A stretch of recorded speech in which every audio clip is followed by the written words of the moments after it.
মর্মান্তিক দুর্ঘটনা, ভূতনিতে বন্যার বলি প্যারামেডিকেলের ছাত্র। এই ঘটনাকে কেন্দ্র করে শোকের ছায়া মানিকচক ব্লকের ভূতনির জুনান্দিটোলা এলাকায়। মৃত ছাত্রের নাম রোজ শেখ, বয়স মাত্র 21 বছর। বাইরে থেকেই পড়াশোনা করত সে। বর্তমান বন্যা পরিস্থিতিতে পারিবারিক অসুবিধের কথা চিন্তা করে বাড়ি ফিরছিল। মঙ্গলবার সাইকেলে চেপে ফেরার পথে হঠাৎই গঙ্গা নদীতে পড়ে যায় সে। ঘটনা নজরে আসতেই স্থানীয় বাসিন্দারা তাকে উদ্ধার করে মানিকচক গ্রামীণ হাসপাতালে নিয়ে যায়। সেখানে চিকিৎসকেরা ওই যুবককে মৃত বলে ঘোষণা করেন। স্থানীয় বাসিন্দাদের পাশাপাশি হাসপাতালে ছিলেন মানিকচকের সিপিএম নেতা দেবজ্যোতি সিনহা। মর্মান্তিক এই ঘটনায় তিনি দুঃখ প্রকাশ করেন। পাশাপাশি অভিযোগ করেন, এলাকায় বন্যা পরিস্থিতি থাকলেও কোনো বিপর্যয় মোকাবিলা বাহিনীর দেখা পর্যন্ত নেই। কেউ বিপদে পড়লে সাধারণ মানুষই উদ্ধার কাজ চালায়। স্থানীয় বাসিন্দাদের কাছে তিনি আবেদন জানিয়েছেন, যদি বাড়িতে বা এলাকায় জল ঢুকে যায় তবে কোনো রকম ঝুঁকি না নিয়ে যেন তারা স্থানীয় স্কুল বা শিক্ষা প্রতিষ্ঠানগুলির ত্রাণ শিবিরে গিয়ে আশ্রয় নিতে পারেন। উত্তর চণ্ডীপুরের ধর্মশীল টোলা, কিন্তু বুথটা হচ্ছে জুলাব্দি টোলা। 21 বছরের মেধাবী ছাত্র রোজ শেখ, ওর ডাক নাম।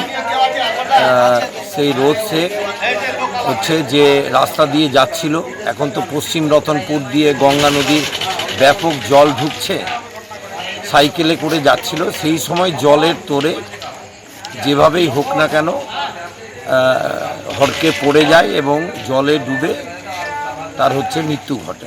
গ্রামবাসীরা খোঁজ খবর করে, তারপর গ্রামের লোকরাই ওকে রিকভারি করেছে এবং বাবা মার একমাত্র সন্তান এবং পড়াশোনায় খুব ভালো ছিলেন, বাইরে পড়তেন।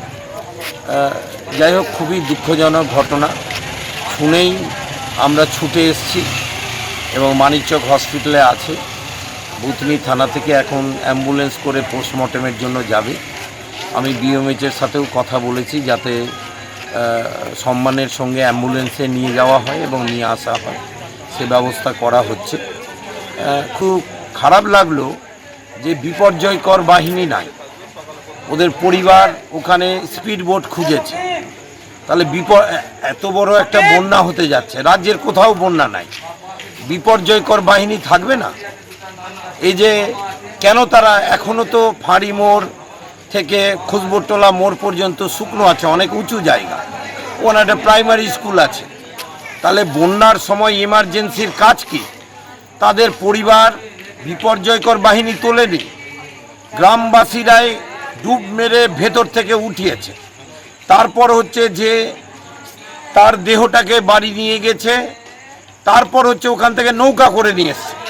কেন? রাতের বেলা সাপ কাটতে পারে, ওখানে সব বিষাক্ত সাপ আছে।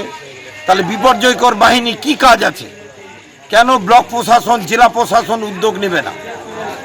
পাড়াই সমাধানে ব্যস্ত সব। আর এখানে যে মানুষ বিপদে পড়ছেন, ভূতনিতে 3 জন মারা গেলেন। আর তার সাথে অনুরোধ করব, ভূতনির মানুষকে অনুরোধ করব, ঝুঁকি নেবেন না। যদি মনে হয় যে আপনাদের বিপদ বাড়ছে, জল বাড়ছে, বাড়িঘরে ঢুকছে, তাহলে সরকারি যে রিলিফ ক্যাম্পগুলো করা উচিত, মডেল আছে, কলেজ আছে, মোথাপুর স্কুল আছে, প্রাইমারি আছে, সেইখানে আপনারা ফিরে আসুন।